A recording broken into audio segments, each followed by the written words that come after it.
آج 26 رجب 1445 کی شام ہے، یعنی اب جو رات شروع ہوئی ہے یہ 27 رجب کی رات شروع ہوئی ہے۔ مغرب کے بعد کا وقت، مغرب کے بعد اگلی تاریخ شروع ہو جاتی ہے۔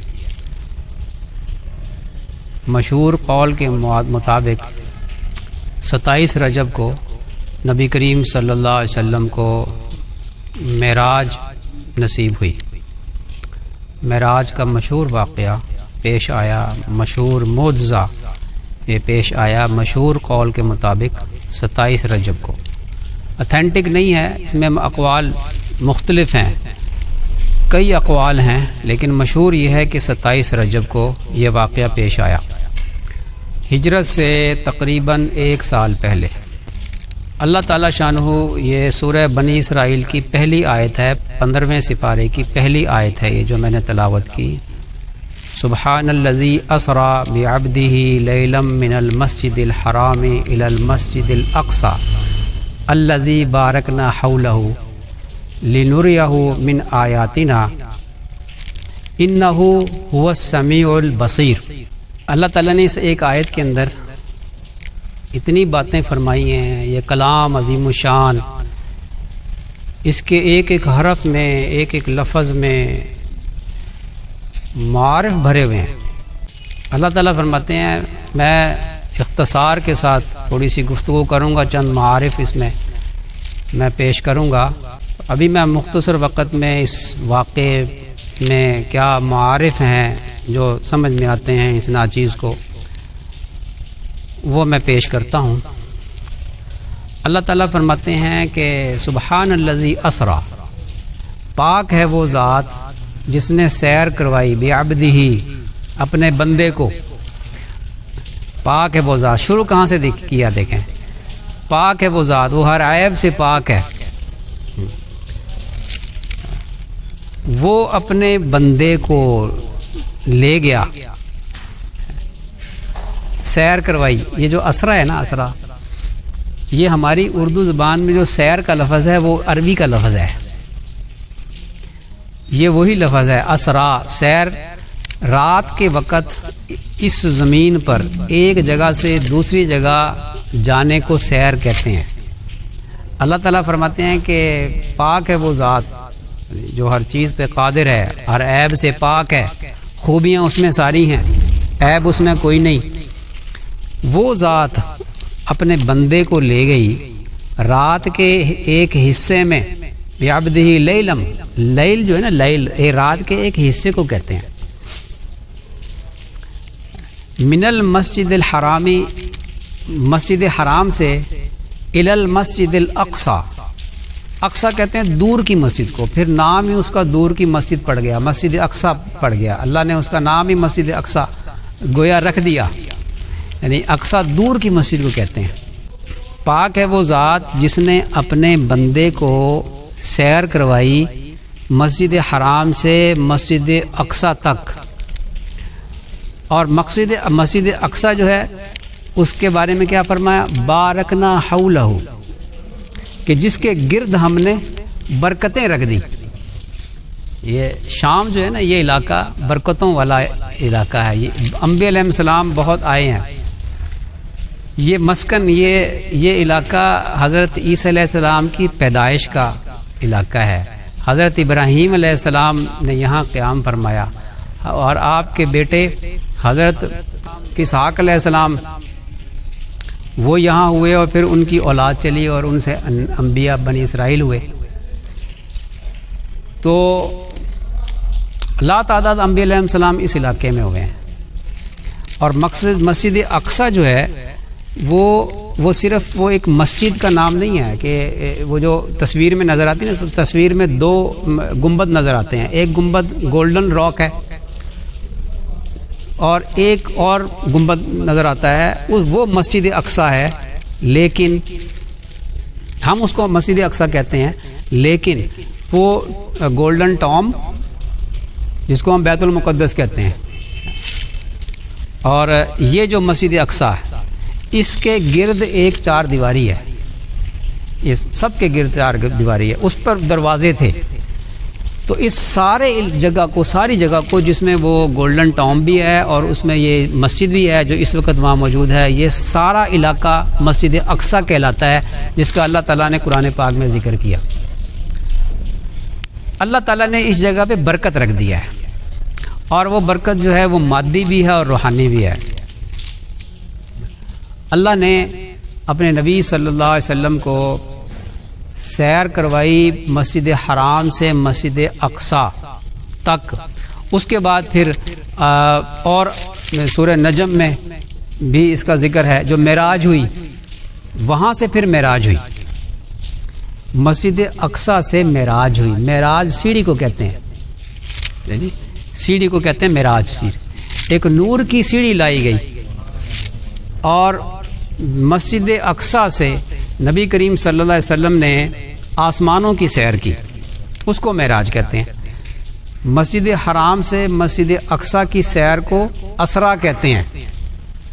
وہ ایک رات کے ایک حصے میں اللہ تعالیٰ نے نبی کریم صلی اللہ علیہ وسلم کو براق جس کے بارے میں فرمایا کہ اس کی جہاں تک نظر جاتی تھی وہاں تک اس کا ایک قدم جاتا تھا،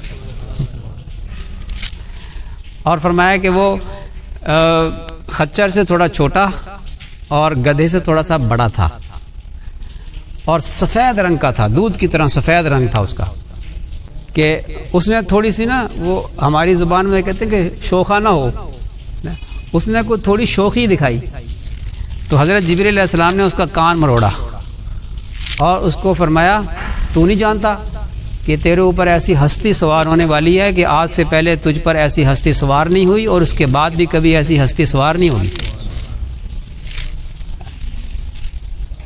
اس کی شوخی ختم ہو گئی، آپ سوار ہوئے مسجد حرام سے، اور رفتار جو اس کی رفتار ہوگی اللہ ہی جانتا ہے کتنی رفتار ہوگی۔ ایک مقام پر جا کر جبریل علیہ السلام نے براق کو اتارا، وہاں ایک درخت تھا، حضرت جبریل علیہ السلام نے فرمایا کہ آپ یہاں 2 نفل پڑھیے۔ یہ وہ جگہ ہے جہاں حضرت موسیٰ علیہ السلام نے یہاں بیٹھے تھے، حضرت موسیٰ علیہ السلام، آپ صلی اللہ علیہ وسلم وہاں اترے براق سے اور 2 نفل ادا کیے، اس کے بعد پھر سوار ہوئے اور پھر سفر شروع، اور ایک جگہ پر جا کر براق کو اتارا، اور پھر حضرت جبریل علیہ السلام نے فرمایا کہ یہ بیت اللحم ہے، یہ اس مقام پہ حضرت عیسیٰ علیہ السلام پیدا ہوئے تھے، آپ یہاں بھی 2 نفل پڑھیے۔ 2 نفل پڑھے۔ اس سے ایک بات سمجھ میں آتی ہے کہ یہ جو متبرک مقامات ہوتے ہیں نا، ان مقامات کی زیارت کرنا اور پھر ان جگہوں پہ نفل پڑھنا، یہ یہاں سے ثابت ہو گیا۔ یہ جو ہم جاتے ہیں حرمین شریفین جاتے ہیں اور پھر وہاں ہم زیارات کرنے کے لیے جاتے ہیں مختلف مساجد میں، مختلف مقامات پر، کوشش کرنی چاہیے کہ ان مقامات پر مکروہ وقت نہ ہو تو 2 نفل ہر مقام پہ پڑھیں، ہر مقام پہ پڑھیں۔ یہ انبیاء علیہ السلام کی سنت ہے، یہ مستحب ہے۔ مسجد اقصیٰ کے دروازے پر پہنچے تو دروازے کے قریب ایک پتھر تھا، اس پتھر پر حضرت جبریل علیہ السلام نے انگلی لگائی تو اس میں سوراخ ہو گیا، براق کی رسی کو اس سوراخ میں باندھ دیا، دروازہ کھلا تھا، دروازہ پہلے ہی کھلا تھا، وہ میں قصہ بھی سناؤں گا، لیکن یہ یاد رکھیں بات کہ میں نے ساری باتیں یہاں اب نہیں کرنی، جمعے میں کروں گا، پھر ہو سکتا ہے 2 جمعے میں بیان چلے۔ تو وہ دروازہ کیسے کھلا تھا، پہلے سے ہی کیسے کھلا رہا، یہ قصہ سناؤں گا میں آپ کو۔ آپ اندر تشریف لے گئے، حضرت جبریل علیہ السلام نے پھر عرض کیا کہ اس جگہ پر نفل پڑھیے، پھر اس جگہ پہ نفل ادا کیے، وہاں پر سیڑھی لائی گئی، ایک سیڑھی۔ اب آپ علیہ الصلوۃ والسلام کا سفر آسمانوں کا شروع ہوا، معراج شروع ہوئی، براق وہیں پہ بندھا ہوا ہے، اور آپ تشریف لے گئے، جبریل علیہ السلام ساتھ ہیں۔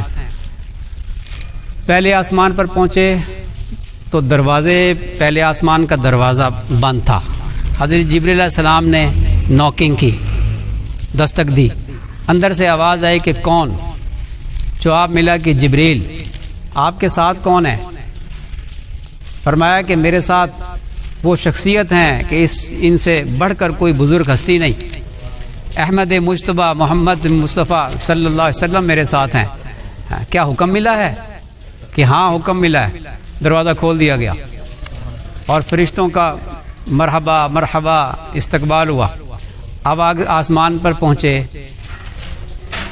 حضرت آدم علیہ السلام سے ملاقات ہوئی، میرا بیٹا آ گیا۔ آپ صلی اللہ علیہ وسلم نے سلام کیا، جبریل علیہ السلام نے تعارف کروایا کہ آپ کے ابا ہیں آدم علیہ السلام ہیں، آپ ان کو سلام کیجئے۔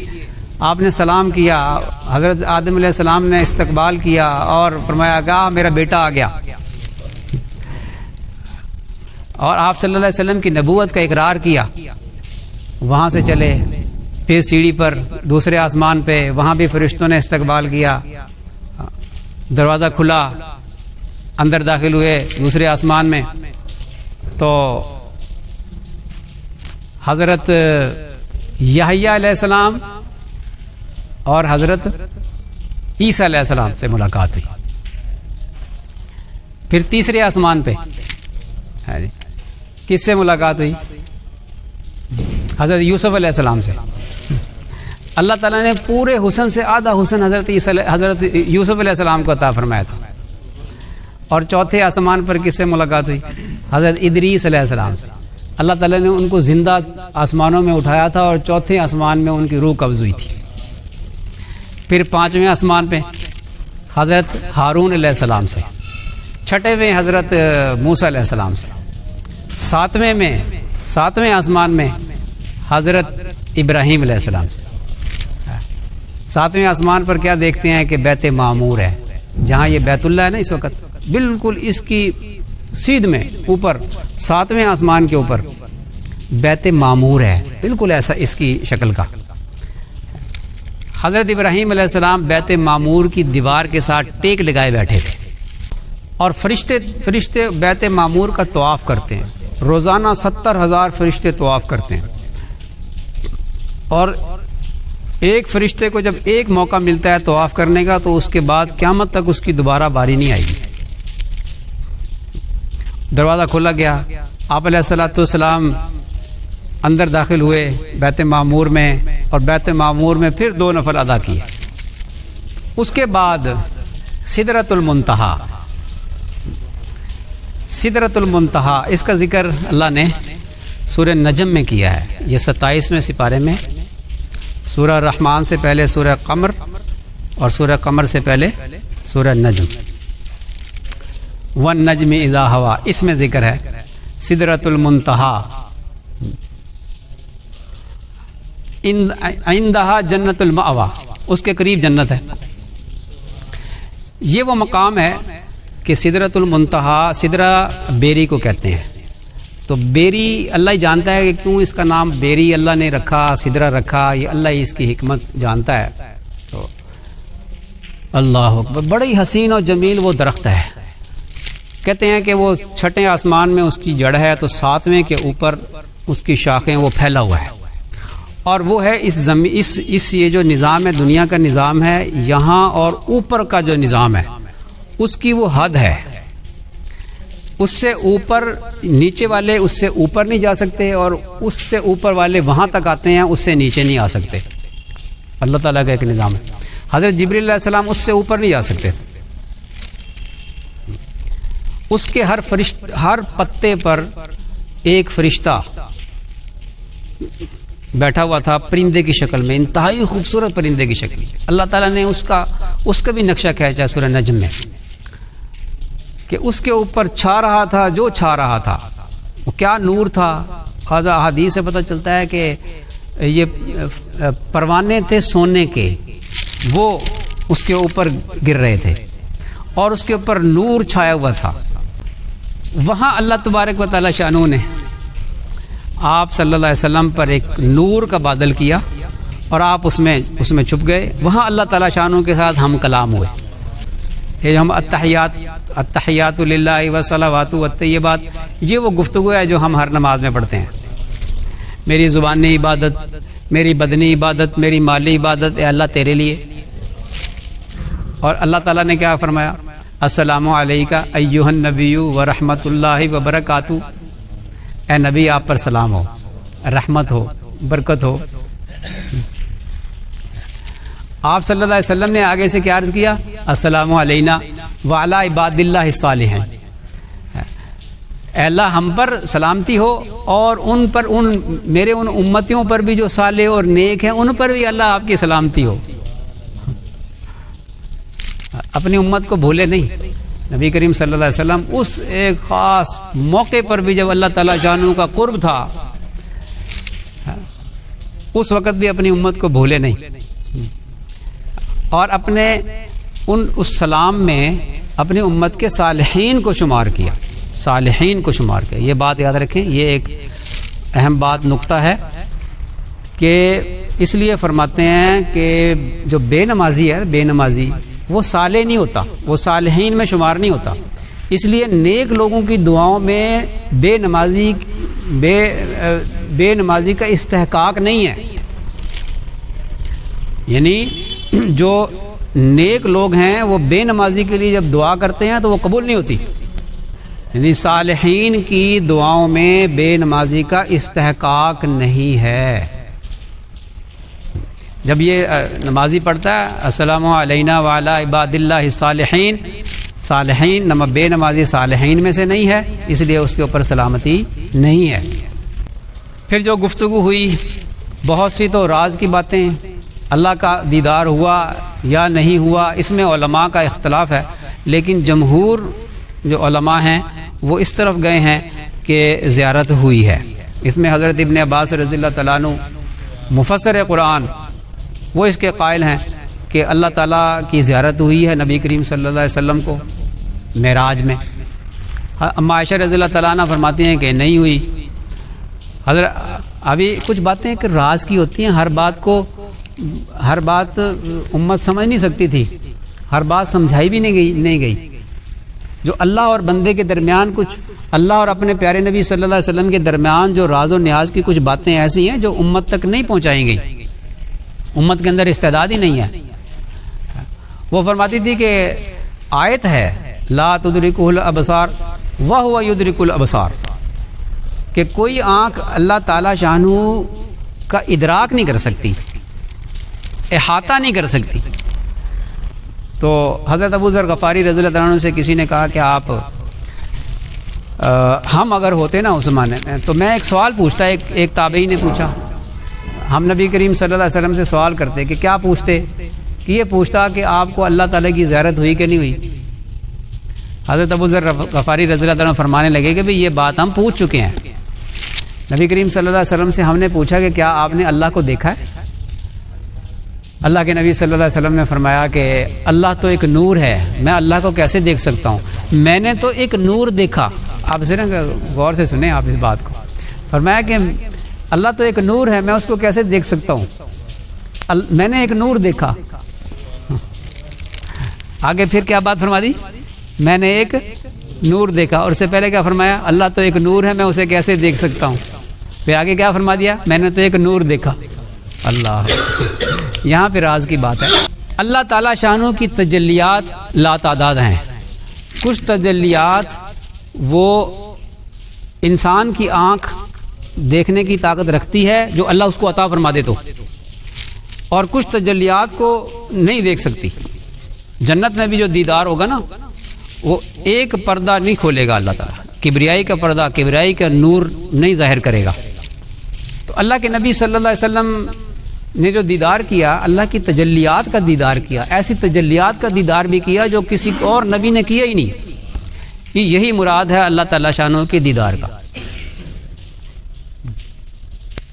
اس لیے وہ جو آیت ہے، وہ آیت یہ بتا رہی ہے کہ کوئی آنکھ اللہ تعالیٰ شانہ کے نور کا احاطہ نہیں کر سکتی، کوئی آنکھ اس کا احاطہ نہیں کر سکتی، کہ وہ لامحدود ذات ہے، اس لیے کوئی آنکھ اس کو دیکھ نہیں سکتی۔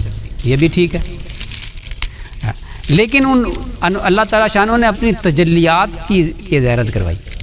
اور قرآن سورہ نجم میں کچھ اشارے ہیں، ان اشاروں کی بنیاد پر ہی حضرت ابن عباس رضی اللہ تعالیٰ عنہ فرمایا کرتے تھے کہ اللہ کا دیدار کیا ہے۔ وہ اشارے کیا ہیں؟ وہ سورہ نجم کی آیات سامنے آئیں گی تو پھر میں عرض کروں گا انشاءاللہ۔ اس آیت میں ایک دو باتیں میں اور کر کے بات کو میں ختم کرتا ہوں. سبحان الذی اسرا بعبدہ لیلا من المسجد الحرام الی المسجد الاقصی الذی بارکنا حولہ لنریہ من آیاتنا، تاکہ ہم ان کو آپ صلی اللہ علیہ وسلم کو دکھائیں اپنی بڑی بڑی نشانیاں. مقصد بیان کر دیا سیر کا جی، مقصد بیان کر دیا سیر کا. یہاں سے ایک بات اور سمجھ میں آتی ہے کہ یہ جو ہم سیریں کرنے جاتے ہیں نا مختلف علاقوں کی، ہماری نیتیں کیا ہوتی ہیں؟ بس یہ آؤٹنگ، ریفریشمنٹ کہ جی گرمی ہے تو چلو ٹھنڈے علاقے کی سیر کرائیں گے، ذرا موسم انجوائے کرائیں گے. یہاں پہ نیت ٹھیک کرنے کا اشارہ ہے. اللہ نے اپنے نبی صلی اللہ علیہ وسلم کو سیر کروائی ہے کس مقصد کے لیے؟ کہ اپنی بڑی بڑی نشانیاں دکھائے، مشاہدہ کروائے. تو اللہ تعالیٰ شانو نے اس دنیا میں بھی بڑی اپنے مناظر رکھے ہیں، قدرت کے مظاہر رکھے ہوئے ہیں. تو اگر ہم سیر کرنے کے لیے جائیں تو کس نیت سے جائیں کہ ان اللہ کی اس مخلوق میں جب ہم غور و فکر کریں گے تو اللہ تعالیٰ کی نشانیوں کو جب ہم دیکھیں گے تو معرفت میں قوت حاصل ہوگی. یہ غور و فکر جو ہوگا، یہ اس کے بارے میں فرمایا کہ جس سے اللہ کی معرفت حاصل ہو وہ 70 سال کی بیریا عبادت سے اب بہتر ہے. ہماری یہ سیر نفلی عبادت سے بڑھ جائے گی بشرطے کہ ہم اللہ تعالیٰ کی نشانیاں دیکھ کر اللہ تعالیٰ کی معرفت حاصل کریں، اللہ تعالیٰ کی محبت حاصل کریں، اللہ تعالیٰ کی بڑائی ہمارے دل میں آئے. لنریہ من آیاتنا، ہم اللہ کے نبی کی سیر، سبحان اللہ، اس کی تو کیا ہی بات ہے کہ ہماری سیر کیا حیثیت رکھتی ہے. اللہ نے اپنی نشانیاں دکھائیں. پھر جب معرفت میں قوت حاصل ہوتی ہے پھر اللہ تبارک و تعالیٰ شانو روحانی طور پر بندے کو اور بہت سی سیریں کرواتا ہے. نبی کریم صلی اللہ علیہ وسلم کی یہ سیر روحانی صرف نہیں تھی، یہ آپ علیہ الصلوۃ والسلام کی سیر جسمانی تھی. یہ یاد رکھیں. اس کے دلائل بھی میں انشاءاللہ جمعے میں پیش کروں گا. خود یہ پہلا لفظ بتا رہا ہے کہ پاک ہے وہ ذات جو لے گئی. بات جو ہے وہ جانے کی نہیں ہے، بات ہے لے جانے کی. بات جانے والے کی صرف نہیں ہے، بات ہے لے جانے والے کی کہ وہ لے جا سکتا ہے کہ نہیں لے جا سکتا. اس لیے اللہ نے سبحان اللہ سے شروع کیا. پاک ہے وہ ذات جو لے گیا اپنے بندے کو. بندہ عبدہ، جو بندہ ہے، بندہ وہ کیا صرف روح کا نام ہوتا ہے کہ روح جی خواب میں سو رہے تھے تو روح چلی گئی؟ تو روح نے جا کے نشانیاں دیکھی تھی؟ نہ بندہ اللہ نے خود فرما دیا بعبدہ، اپنے بندے کو لے گیا. بندہ نام ہے جسم روح کا، تو جسم روح کے ساتھ لے کر گیا اللہ تعالیٰ نبی کریم صلی اللہ علیہ وسلم کو. ابھی کوئی کہے کہ میں نے خواب میں بیت اللہ کی سیر کی اور میں نے یہ کچھ دیکھا، یہ کچھ دیکھا، لوگ کہیں گے خواب سنا دیں ہم لوگوں کو. لوگ کہیں گے کہ ہاں جی لوگ واجب بہت اچھا خواب ہے، لیکن اتنا کوئی وہ نہیں ہوگا، حیران نہیں ہوگا کہ جی خواب میں تو لوگ دیکھ ہی لیا کرتے ہیں. یہاں سے جو ہے بیت اللہ شریف کتنا دور ہے؟ ہوائی جہاز میں جائیں تو 4.5 گھنٹے لگتے ہیں، ٹھیک ہے نا. اور خواب میں کتنے گھنٹے لگتے ہیں؟ 2 منٹ میں 5 منٹ میں تو آپ بھی کر لیا، عمرہ بھی کر لیا، حج بھی کر لیا. ہاں جی، حیران تو کوئی بھی نہیں ہوگا. وہ حیران ہو رہے تھے کفار مکہ.